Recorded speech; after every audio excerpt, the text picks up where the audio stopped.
পদোন্নতিতে অনিয়ম ফের দিতে হবে পরীক্ষা। গ্রুপ সি এবং গ্রুপ ডি কর্মীদের নোটিশ জারি করলো নবান্নের তরফ থেকে। Hello friends, welcome to my YouTube channel the web education. So friends, এই মুহূর্তে আপনাদের জন্য একটা বিগ ব্রেকিং নিউজ। সেটা হচ্ছে রাজ্যের গ্রুপ সি এবং গ্রুপ ডি যে সমস্ত কর্মচারীরা রয়েছেন তাদের কিন্তু নানান অনিয়মের অভিযোগ উঠে এসছে, যেখানে পদোন্নতিতে বিভিন্ন অনিয়ম এবং এই নিয়ে রাজ্য সরকারের তরফ থেকে গুরুত্বপূর্ণ নোটিফিকেশন জারি করেছি। তাহলে কি রাজ্যের গ্রুপ সি এবং গ্রুপ ডি কর্মীদের এই পরীক্ষা দিতেই হবে? পাস না করলে কি চাকরি থাকবে কি থাকবে না? নোটিফিকেশনে বা কি বলা রয়েছে একদম ডিটেলস তথ্য আপনাদের সামনে তুলে ধরার চেষ্টা করব। তো সকলে ভিডিওটা শেষ পর্যন্ত দেখবেন এবং যারা চ্যানেল নতুন ভিউয়ার্স হয়েছেন অবশ্যই বলবো এই ধরনের গুরুত্বপূর্ণ news, update, notification, case update সংক্রান্ত তথ্য পাওয়ার জন্য অবশ্যই বলবো চ্যানেলটি সাবস্ক্রাইব করে পাশে থাকা বেল নোটিফিকেশন করবেন। তো চলুন শুরু করা যাক ডিটেলস কী বলা রয়েছে নোটিফিকেশনের মধ্যে। তো দেখুন, এই যে নোটিফিকেশনটা, যে মেমোরেন্ডাম, সেটা government of West Bengal finance ডিপার্টমেন্টের তরফ থেকে নোটিফিকেশনটি জারি করা হয়েছে 9/7/2026, যার মেমো নাম্বার ডিটেলস এখানে কিন্তু দেওয়া রয়েছে। এবং এই যে নোটিফিকেশনের মধ্যে একদম কেয়ারফুলিভাবে কনসিডারেশন ম্যাটারগুলো যেগুলো বলা হয়েছে সেগুলো এক পয়েন্ট করে কিন্তু দেওয়া রয়েছে এবং প্রত্যেক পেজে মোট যে পয়েন্টের সংখ্যা সেটা কিন্তু অনেকগুলো রয়েছে। তো এখানেও আপনারা দেখতে পাচ্ছেন যে এতগুলো পয়েন্ট, কিন্তু 10টা মোট পয়েন্ট রয়েছে, যে পয়েন্টের ভিত্তিতে রাজ্যের অর্থ দপ্তরের তরফ থেকে জানানো হয়েছে যে এই কাজগুলো না করলে কিন্তু পরীক্ষা বা আরও অন্যান্য ক্ষেত্রে যদি না হয়ে থাকে তাহলে কিন্তু চাকরি পর্যন্ত যেতেও পারে, এটাও কিন্তু পরবর্তী ক্ষেত্রে সম্ভাবনা রয়েছে। তো কি বলা রয়েছে দেখুন, সংবাদ মাধ্যমেও কিন্তু তথ্যটা উঠে আসছে যে পদোন্নতির অনিয়মের ব্যাপারে যে তথ্য। তো আমি এবার আপনাদের সামনে যে ডিটেলস কি বলা রয়েছে নোটিফিকেশন, তার তথ্যটা আপনার সামনে একটু তুলে ধরার চেষ্টা করছি।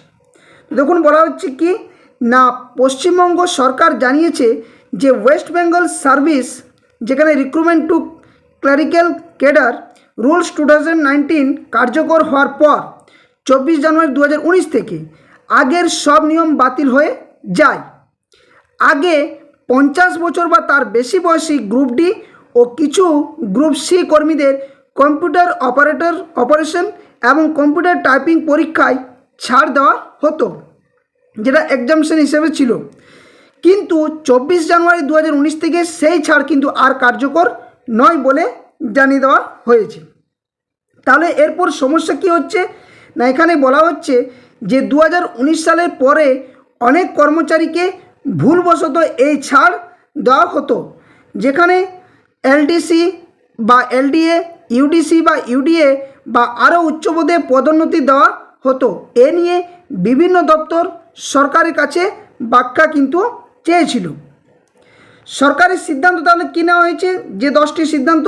তো প্রথম যে সিদ্ধান্তের কথা বলা হয়েছে যে ক নম্বরে, যে 24 জানুয়ারি 2019 থেকে 9 জুলাই 2026 এই তারিখে যে মেমো জারির তারিখ, তার আগের দিন পর্যন্ত যারা ভুলবশত ওই ছাড় পেয়ে পদোন্নতি পেয়েছেন তাদের পদোন্নতি বাতিল করা হবে না। বিশেষ ক্ষেত্রে তাদের পদোন্নতি নিয়মিত বা রেগুলারাইজ করা হবে। এটা কিন্তু 1 নম্বর পয়েন্টে কিন্তু বলা হয়েছে যে 24 জানুয়ারি 2019 থেকে 9 জুলাই 2026 এর আগে পর্যন্ত যারা এই ছাড় পেয়েছেন তাদের পদোন্নতির ক্ষেত্রে কোনো বাতিল হবে না। কিন্তু আরও কিছু গুরুত্বপূর্ণ এখানে তথ্যগুলো দিয়েছে। তবে বলা হচ্ছে খ নম্বরে যে 9 জুলাই 2026 পরে যদি কেউ এই নিয়ম ভেঙে আবার এমন ছাড় দিয়ে পদোন্নতি যদি পান তাহলে সে পদোন্নতি অনিয়মিত অর্থাৎ ইররেগুলার বলে গণ্য হবে এবং বাতিল হতে পারে। গ নম্বর কি বলা হয়েছে, যাদের পদোন্নতি এই বিশেষ ব্যবস্থায় নিয়মিত করা হবে তাদের আগের পদে ফিরিয়ে দেওয়া হবে না। এটা কিন্তু সরাসরি জানিয়ে দেওয়া হয়েছে।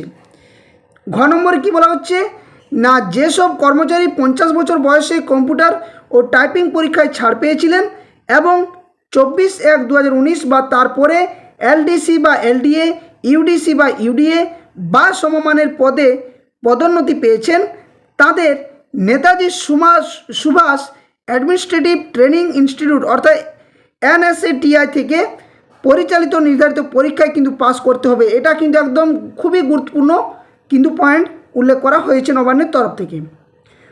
নেক্সট তারপরের পয়েন্টে কী বলা রয়েছে না, যতদিন পর্যন্ত ওই পরীক্ষা পাস না করবেন ততদিন তাদের বার্ষিক যে ইনক্রিমেন্ট সেটা কিন্তু বন্ধ থাকবে। পরীক্ষা পাস করার পরে আটকে রাখা ইনক্রিমেন্টগুলো কাগজে কলমে পূর্বে নির্ধারিত তারিখ থেকে পুনরুদ্ধার হবে। তবে প্রকৃত আর্থিক সুবিধা, যেখানে অ্যাকচুয়াল ফিনান্সিয়াল বেনিফিটস পাওয়া যাবে, সেটা কিন্তু পরীক্ষায় সফল ঘোষণার পরবর্তী তারিখ থেকে কিন্তু বলা হয়েছে। নেক্সট তারপরে পয়েন্টে কী বলা রয়েছে না, তারপরে পয়েন্টে বলা রয়েছে না, এই কর্মচারীদের সিনিয়রিটি নতুন করে নির্ধারণ করা হবে। অর্থাৎ তারা যে পরীক্ষায় পাস করবেন সেই পরীক্ষার শেষ তারিখের পরের দিন থেকে তাদের সিনিয়রিটি গণনা করা হবে। এবং পরের নেক্সট পয়েন্ট বলা হচ্ছে, বর্তমানে যদি এই কর্মচারীরা যে এলডিসি বা এলডিএ বা ইউডিসি বা ইউডিএ পদে রয়েছেন সেই পদগুলোকে আপাতত এক্স ক্যাডার পোস্ট হিসেবেও কিন্তু ধরা হবে।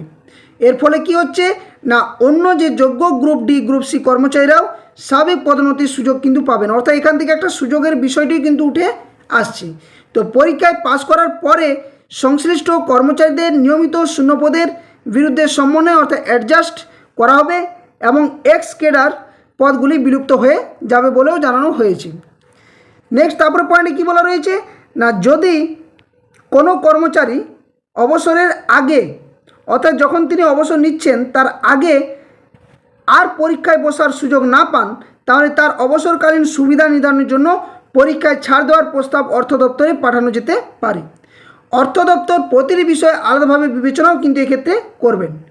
পরের পয়েন্টে বলা রয়েছে, যদি এমন কোনো অনিয়মিতভাবে পদোন্নতিপ্রাপ্ত কর্মচারী অবসর ছাড়া অন্য কোনো কারণে যেমন মৃত্যু বা আরও অন্যান্য কারণে যদি পদ ছাড়েন, তাহলে আগে আটকে রাখা ইনক্রিমেন্টগুলো কাগজে কলমে যোগ করে শেষ বেতন নির্ধারণ করা হবে।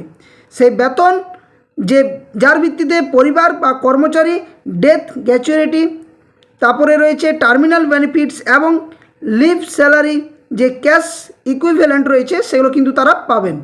এবং নেক্সট তারপরে বলা রয়েছে, এই শ্রেণীর যেসব কর্মচারী মেমোরান্ডাম জারির আগে অবসর নিয়েছেন তাদের মামলা বা বিষয় পুনরায় কিন্তু খোলা হবে না বলেও সরাসরি জানিয়ে দেওয়া হয়েছে রাজ্য সরকার তরফ থেকে। তো এই যে নোটিফিকেশন, সেখানে যে তথ্যগুলো উঠে আসছে, সেখানে গ্রুপ সি গ্রুপ ডি কর্মচারীদের পদোন্নতির ব্যাপারে একটা খুবই গুরুত্বপূর্ণ আপডেট। কারণ ওনাদেরকে যেমন রাজ্যের সমস্ত বা সারা দেশ জুড়ে যে সমস্ত শিক্ষক শিক্ষক রয়েছেন তাদের যেমন টেট পাস বাধ্যতামূলক, ঠিক একইভাবে গ্রুপ সি গ্রুপ ডির জন্য এই যে কম্পিউটার পরীক্ষা বা যে পরীক্ষা হবে রাজ্য সরকার তরফ থেকে সেটা কিন্তু পাস করতে হবে। নতুবা কিন্তু পদোন্নতির ক্ষেত্রে যদিও অনিয়ম ঘটে থাকে তাহলে সেক্ষেত্রে আরও কড়া ব্যবস্থাও কিন্তু নেওয়া হতে পারে। তো এই হচ্ছে আপনাদের সামনে সম্পূর্ণ তথ্য যে নোটিফিকেশনে বলা রয়েছে, সংবাদ মাধ্যমে তথ্যটা আসছে। তবে খুবই একটা গুরুত্বপূর্ণ বার্তা রাজ্য সরকার তরফ থেকে এবং অর্থ দপ্তর তরফ থেকে দেওয়া হয়েছে এই মুহূর্তে। তো অবশ্যই ভিডিওটি যদি ভালো লেগে থাকে বা সঠিক আপডেট যদি আপনার সামনে তুলে ধরতে পেরেছি, অবশ্যই ভিডিওটি লাইক করবেন, বাকি শেয়ার করবেন। আর যারা চ্যানেল নতুন ভিউয়ার্স রয়েছেন এই ধরনের গুরুত্বপূর্ণ নিউজ আপডেট তথ্য পাওয়ার জন্য অবশ্যই চ্যানেলটি সাবস্ক্রাইব করে পাশে থাকা বেল নোটিফিকেশন করবেন। আর যারা ফেসবুক পেজ থেকে ভিডিওগুলো দেখেন অবশ্যই ফেসবুক পেজটি ফলো করে রাখবেন। ভিডিও ডেসক্রিপশন বক্সে অফিসিয়াল টেলিগ্রাম চ্যানেল লিঙ্ক এবং অফিসিয়াল ফেসবুক পেজের লিঙ্ক দেওয়া রয়েছে, সেখানে অবশ্যই আপনারা যুক্ত হয়ে যাবেন। তো ধন্যবাদ, জয় হিন্দ। আবার কোনো একটা নতুন ভিডিও নিয়ে আপনার সামনে হাজির হব। ততক্ষণের জন্য সকলে সুস্থ থাকুন, ভালো থাকুন।